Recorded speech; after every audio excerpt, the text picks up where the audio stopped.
Herkese merhaba. Çiçekli Mutfağım kanalına hoş geldiniz. Bu videomdan sonra artık herkes evinde kolaylıkla orijinal ev yapımı salep kolaylıkla yapabilecek. Gerçekten de hem çok şifalı hem de çok lezzetli. Özellikle kış ayları için vazgeçilmez bir içeceğiniz olacaktır. Size de bunun garantisini vererek şimdi hemen bütün püf noktalarıyla tarifime başlıyorum.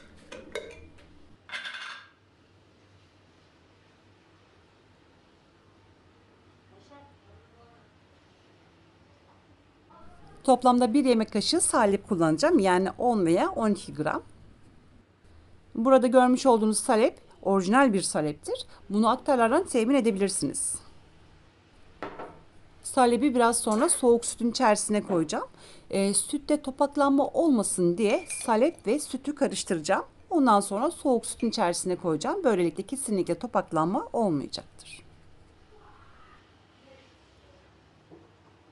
Evet, kavanozun dibindeki bütün salepleri de hemen kaşığa aldım. Böylelikle salebim de bitmiş oldu. Hemen temin edeceğim. Çünkü biz yazında, kışında salep kullanıyoruz. Dondurmalarımızı bu orijinal saleple yapıyorum. Kışın böyle içecek yapıyorum. Çok şifalı. Özellikle soğuk algınlığı ve bronşite çok iyi geliyor. Denediğiniz zaman zaten göreceksiniz. Toplamda da 4 yemek kaşığı burada şeker var. Şeker ve salebi karıştırdım ki biraz sonra göreceksiniz soğuk sütün içerisine ilave edeceğim.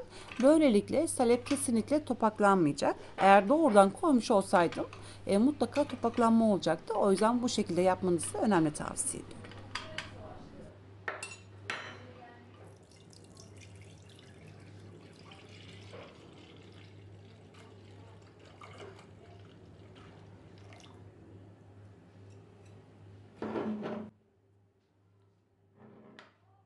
Burada da toplam 1 litre süt var. Soğuk süt var. Sütü ben önceden pişirdim.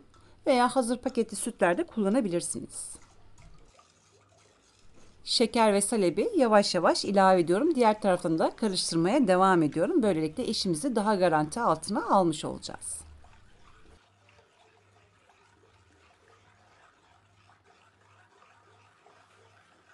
Şeker kullanmayacaksınız. Yine salebi verirken tencereye yavaş yavaş verelim ve diğer tarafını da karıştırmaya devam edelim.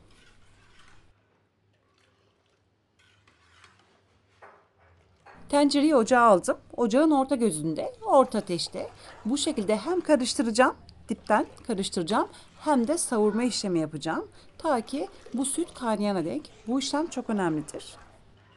Ne kadar çok savurursak ve karıştırırsak o kadar iyi. Eğer karıştırmazsak mutlaka dibine yanacaktır. O yüzden lütfen buna dikkat edelim. Neden savurma işlemi yaptığımda hemen söylemek istiyorum. Savurma esnasında salebin kendine has bir kokusu vardır. Bunu herkes sevmeyebilir. Bu kokuyu dağıtmak için savurma işlemi yapıyoruz. Ne kadar çok dağıtırsak o kadar lezzetli olacaktır. Salep artık kaynadı. Şimdi hemen ocağın altını kıstım. Görmüş olduğunuz gibi yoğunluğu çok güzel. Şimdi ocağın altını kısın, bir 5 dakika daha kaynatacağım. Bu sürece kadar yine karıştırmaya ve savurmaya devam edeceğim. Bu önemlidir.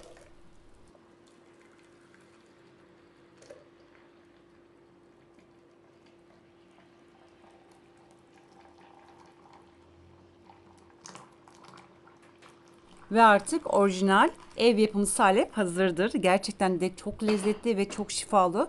Mutlaka denemenizi tavsiye ediyorum. Yazın da kışın da muhteşem içecekler yapabilirsiniz. Kışın da soğuk haliyle birçok içecekler yapıyorum. Meyve püreleri içine katarak harika içecekler yapabilirsiniz. İnşallah yaz mevsiminde de yine tariflerim olacaktır. Öksürük ve bronşite çok iyi geliyor. En önemlisi vücudun çabuk ısınmasını sağlıyor. Özellikle kış aylarında bol bol tüketmenizi tavsiye ediyorum. Yazın dondurmalar yapıyorum, soğuk içecekler yapıyorum, kışında sıcak içecekler yapıyorum. Evimden hiç salebi eksik etmiyorum. Salebi aktarlardan temin edebilirsiniz. Fiyatı çok pahalı. Ama ben 100 gram bana bir 6 ay yetiyor. O yüzden de sizler de bu şekilde azar azar alabilirsiniz. Özellikle soğuk algınlığına büyük bir şifası var. Tavsiye ediyorum. Hem de gerçekten de çok sağlıklı. Salep bir orkide ailesinden geliyor. Köklerinde böyle küçük küçük yumrular var. Ve o yumruları döverek elde ediliyor. Yani toz haline getiriliyor. Gerçekten de çok şifalı. Aktarlardan temin edebilirsiniz.